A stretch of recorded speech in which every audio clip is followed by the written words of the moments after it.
Fala pessoal, Felipe aqui em mais um episódio do programa Demais, com a nossa jornada da diversidade. Nessa temporada, conhecendo mulheres super poderosas que estão aqui dialogando com a gente sobre as suas experiências, histórias e principalmente educando a gente para abrir a nossa mente para a diversidade e para a inclusão. Bom, e eu vou deixar que elas mesmas se apresentem, mas eu sou o Felipe e eu estou muito feliz de dividir esse espaço com duas mulheres incríveis que vocês vão conhecer já já. E agora? Oi pessoal, tô ao lado do Felipe aqui, muito feliz por esse episódio. Cada episódio eu sempre fico muito ansiosa, então vamos lá. Sem ansiedade, sei. Já tô aqui suando de ansiedade também. Meu nome é Bárbara Yara, amei o convite. Muito obrigado, meninas. E vamos tentar fazer um papo gostoso.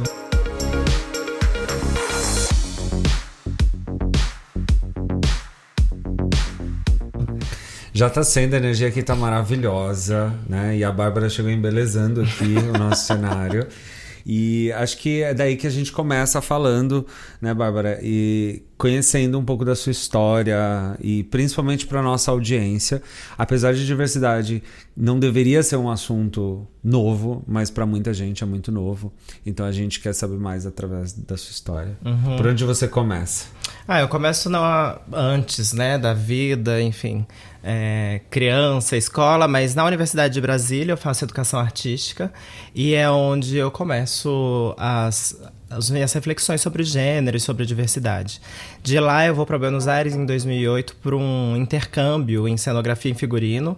A minha graduação é em educação artística, eu faço um intercâmbio em cenografia e figurino em Buenos Aires e é quando eu dou o pontapé inicial para a transição. Nesse momento eu volto para Brasília e percebo que já não sou mais a mesma pessoa, já não dá mais para seguir da mesma maneira como eu seguia antes e eu precisava ter outros estímulos. Que idade foi isso, Bárbara? Nem lembro. Não lembro quantos anos eu tinha em 2008. Eu não faço mais esse tipo de conta. Já passou. E aí, mas eu tava na faculdade. E aí eu vou procurar outros caminhos e outras perspectivas. E venho para São Paulo em 2011, quando eu me formo. E aqui é onde a coisa caminha de fato. Existe uma situação que é a separação da família, né? Num primeiro momento, estar distante da minha família, do meu pai e da minha mãe, foi muito importante para essa liberdade da transição. E aí, óbvio que num segundo momento, depois a gente vai refletir também a aceitação deles e tudo mais, que hoje já é uma situação muito mais tranquila. Mas foi em São Paulo onde eu pude experimentar a realidade que eu vivo hoje, a identidade que eu vivo hoje.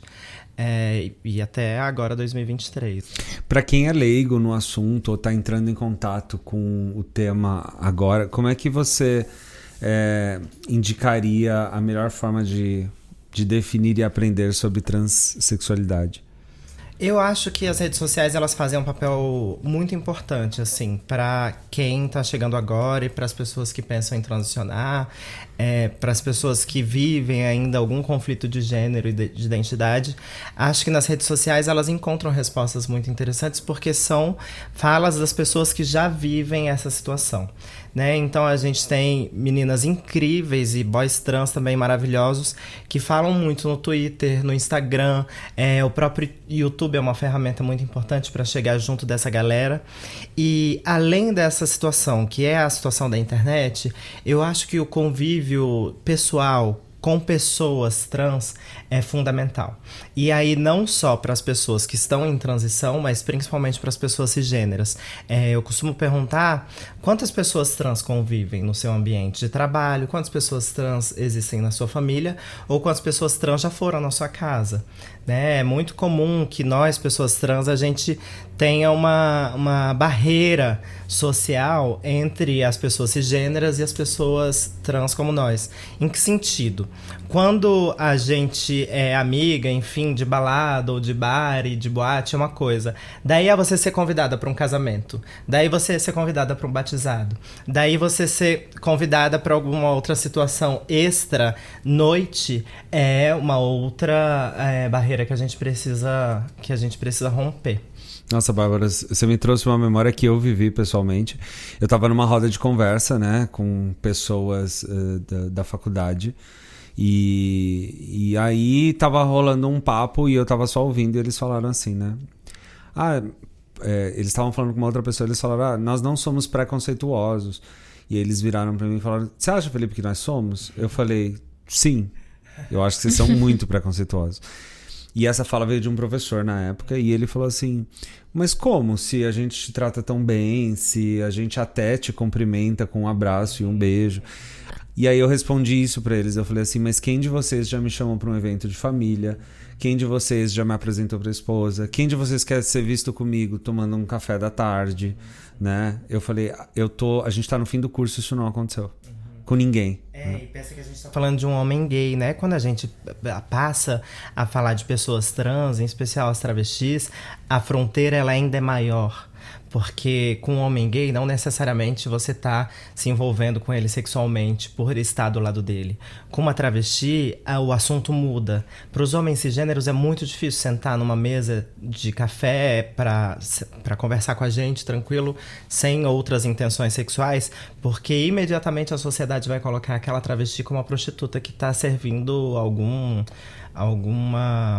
que tá fazendo algum serviço para aquele cliente, né? E não é necessariamente a situação que a gente vive. Existem essas situações também, mas não é necessariamente. O que eu quero dizer é que a sociedade ela já nos indicou uma profissão. Né? A partir do momento que a gente transiciona, a sociedade capitalista ocidental ela tem um lugar para que a gente ocupe. 2, talvez. E esses lugares eles são ou a prostituição ou o salão de beleza. Então tudo bem você ver uma travesti num salão de beleza, tudo bem você ver uma travesti cabeleireira e tudo bem também você ver uma travesti na avenida. Agora, outros espaços profissionais que essa garota ela vai ocupar, aí o buraco é mais embaixo. Bárbara, e você vem ocupando esses outros espaços, né? Como que é pra você isso? A partir de muita luta, né, Emily? Mas pra mim foi natural, porque eu me fiz profissional já dentro do processo de transição. Então não existiu um momento de a partir de agora eu sou essa pessoa. Quando eu começo a trabalhar com exposições de artes visuais, que é a minha profissão atual, eu ainda estava na faculdade, então estava muito tranquilo. Até chegar numa instituição, as coisas elas vão caminhando com naturalidade. Porque também a gente se coloca neste lugar diurno, né? E aí as pessoas que estão à nossa volta aprendem que é natural a nossa presença. Claro que você vai galgando espaços e claro que você vai, de maneira hierárquica, subindo determinados degraus e existem conflitos, né? Não vou dizer que não existem conflitos, mas ao mesmo tempo a convivência com pessoas trans faz com que o ambiente de trabalho também seja um ambiente natural. Mesmo porque a gente passa muito mais tempo no ambiente de trabalho do que em outros ambientes, né? Você falou desses conflitos. Você teve um que foi muito marcante pra você? Não mesmo, porque toda a construção de uma identidade trans no sentido social, no meu caso foi muito tranquilo. Quando eu precisei retificar, por exemplo, os meus documentos, crachá, essas coisas todas, foi um papel que eu preenchi. Então eu não vivi barreiras sociais. Mas eu tenho também noção de que eu faço parte de uma exceção estatística, né? Eu faço parte de 2,4% da população trans que foi até uma universidade federal, que cursou o ensino superior numa universidade federal. Eu faço parte de uma parcela muito pequena da população trans que está hoje empregada na CLT, ou seja, que tem os direitos trabalhistas dignos e preservados.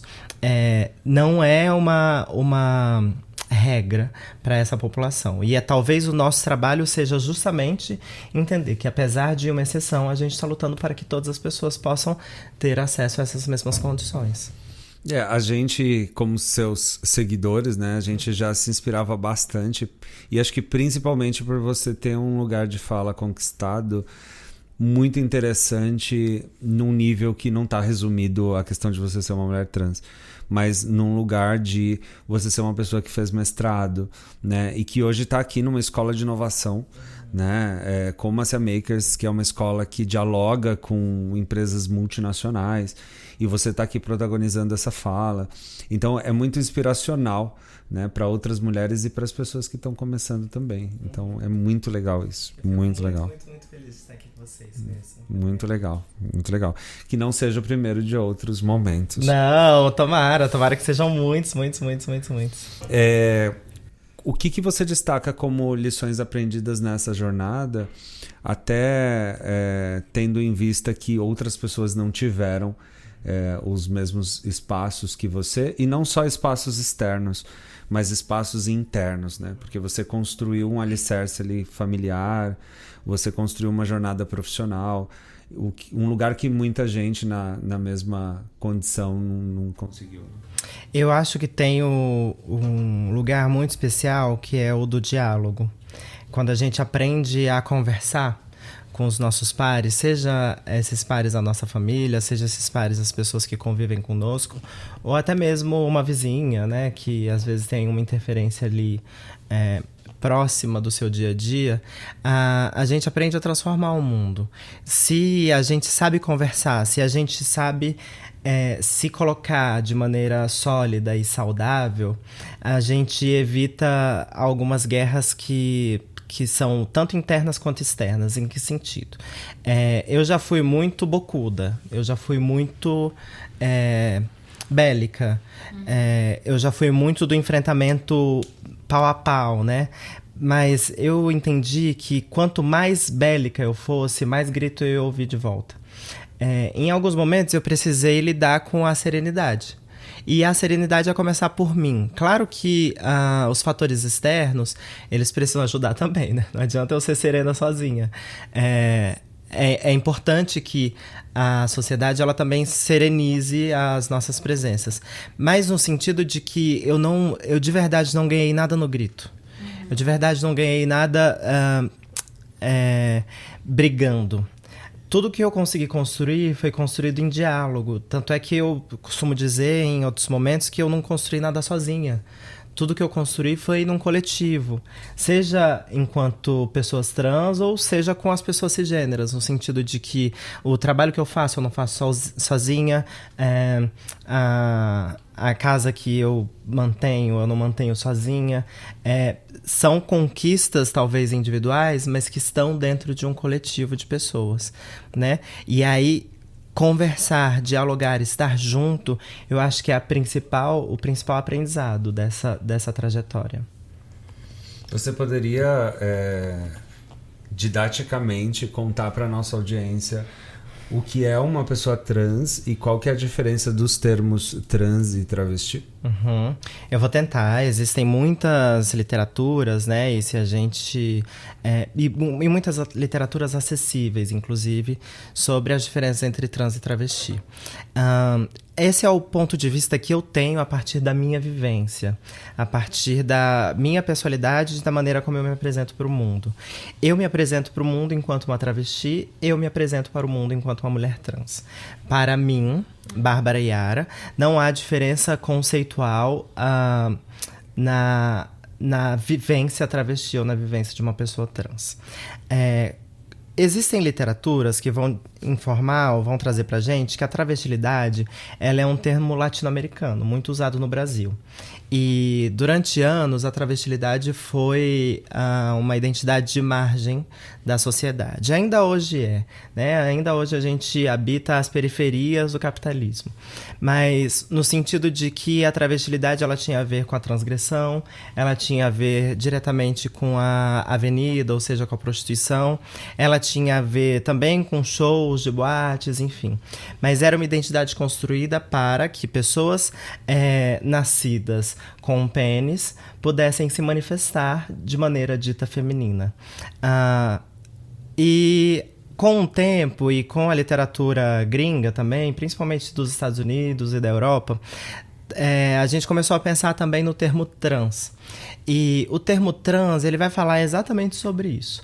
Sobre pessoas que nasceram com uma genitália específica, e eu não gosto de dizer sexo biológico, eu não gosto de falar gênero, porque tudo isso vai mudar a cada texto.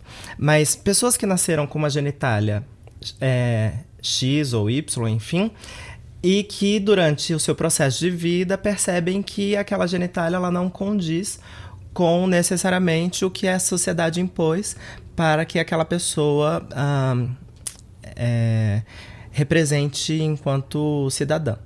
Sendo muito objetiva, uma pessoa que nasce com um pênis, a sociedade espera que aquela pessoa tenha determinados procedimentos no decorrer da vida. Quando ela crescer, ela vai cumprir determinados papéis. E seriam papéis esses de um homem. A pessoa que não vai cumprir esses papéis, ela vai ser uma mulher trans. A mesma coisa de uma pessoa que nasce com uma vagina e a sociedade ela vai imprimir desde o momento do nascimento dela, em alguns momentos inclusive antes do nascimento daquela pessoa, as possibilidades para que ela exista enquanto uma membro da sociedade. Se essa pessoa ela não vai cumprir esses paradigmas de gênero, essa pessoa ela vai ser um homem trans, ou enfim.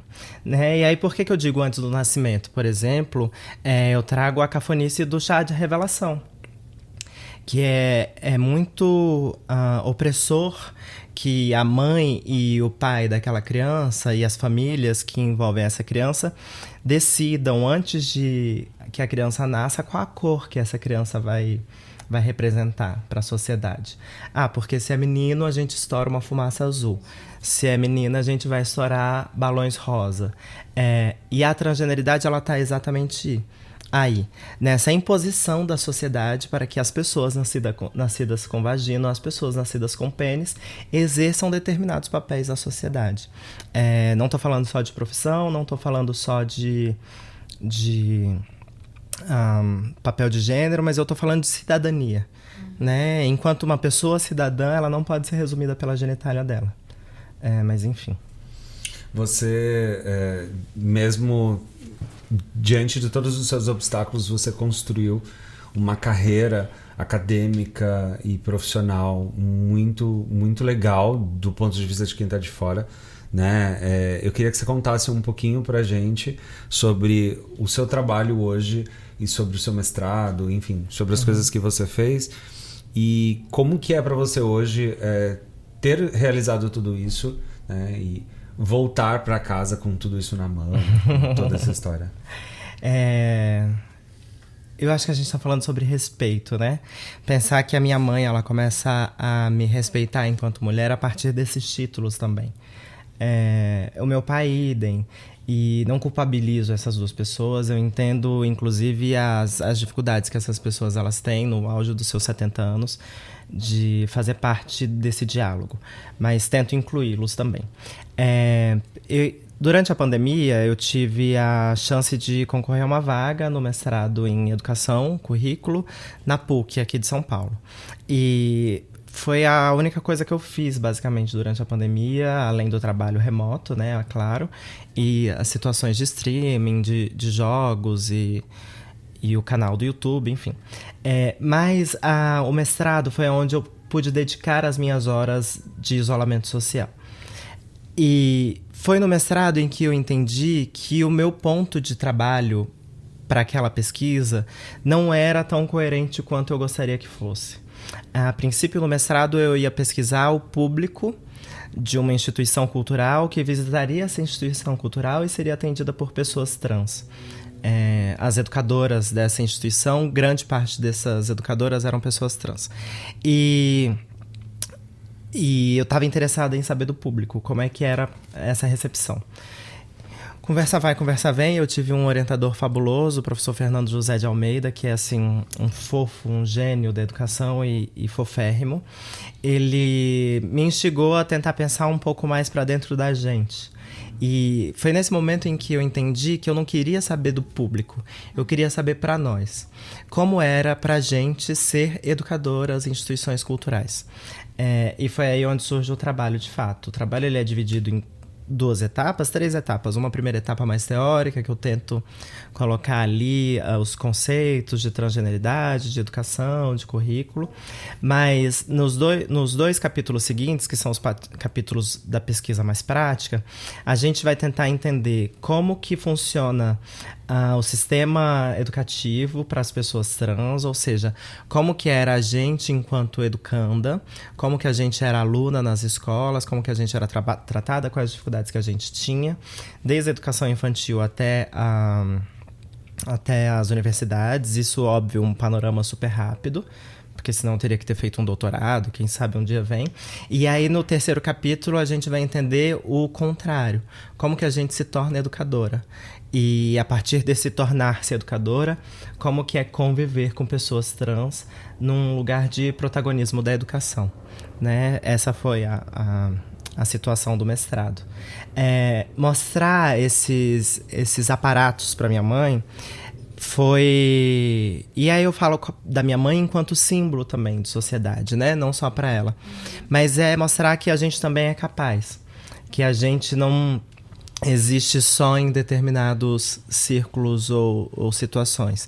Que a gente pode, caso a gente queira, alcançar outros espaços e outros momentos, né? E aí também não digo que a gente precisa desses espaços, mas que possam ser escolhas, né? Que a gente possa em algum momento decidir, vou fazer um mestrado, vou virar médica, eu quero ser juíza, porque não passa na cabeça de uma criança trans, e aí a gente entra num termo também super difícil para a sociedade atual, que é da infância trans, mas eu desde criança eu nunca pude pensar que eu fosse capaz, porque mesmo que eu não soubesse que eu era trans, porque eu não tinha noção desse termo, eu sabia que eu não era tão boa quanto meu irmão para determinadas situações, e eu não era tão menina quanto as minhas outras colegas de classe. Então eu estava sempre numa situação de subalterna. Para poder passar dessa situação e virar uma mulher adulta, é um caminho árduo e longo, né? De se reentender e de se renovar a cada não que a gente toma. Que legal, Bárbara. E esse papel nessa jornada te transformou em diversos aspectos. Tenho certeza disso, você trazendo pra gente um pouquinho. O que você aprendeu com tudo isso? Que você lida com isso hoje? Eu acho que o principal aprendizado é justamente essa questão da convivência, né? A pandemia ensinou muito pra gente essa situação também. Que quanto mais isolada a gente fica, mais tacanha a gente fica, mais ensimesmada a gente fica, né? Isso gera resultados políticos, isso gera resultados sociais gigantescos, porque a gente vai sendo cada vez mais egoísta. Quando a gente convive, a gente aprende a abrir mão de determinadas situações, ou a gente aprende a abrir mão de determinados pontos de vista. Quanto mais ampla é a nossa convivência, eu digo, se eu convivo só com pessoas parecidas comigo, ainda assim eu estou fechando o meu ciclo, ainda assim eu estou fechando a minha linha de raciocínio. Ou seja, tentar conviver com pessoas diversas, não no sentido de pessoas diferentes de um padrão, mas de diversidade de corpos e de ideias, eu acho que é fundamental para que a gente possa aprender a ter um mundo melhor e mais justo. E aí isso incluindo, claro, não só as pessoas trans, mas as pessoas com alguma deficiência, enfim, as questões de raça todas, que a gente discute também com bastante afinco. Mas corpos diversos numa mesma roda, conversando juntas e dialogando juntas, constroem um mundo melhor e mais justo, isso com certeza. Como que você acha que você está influenciando o meio e o redor dos espaços que você ocupa hoje, sendo uma mulher trans?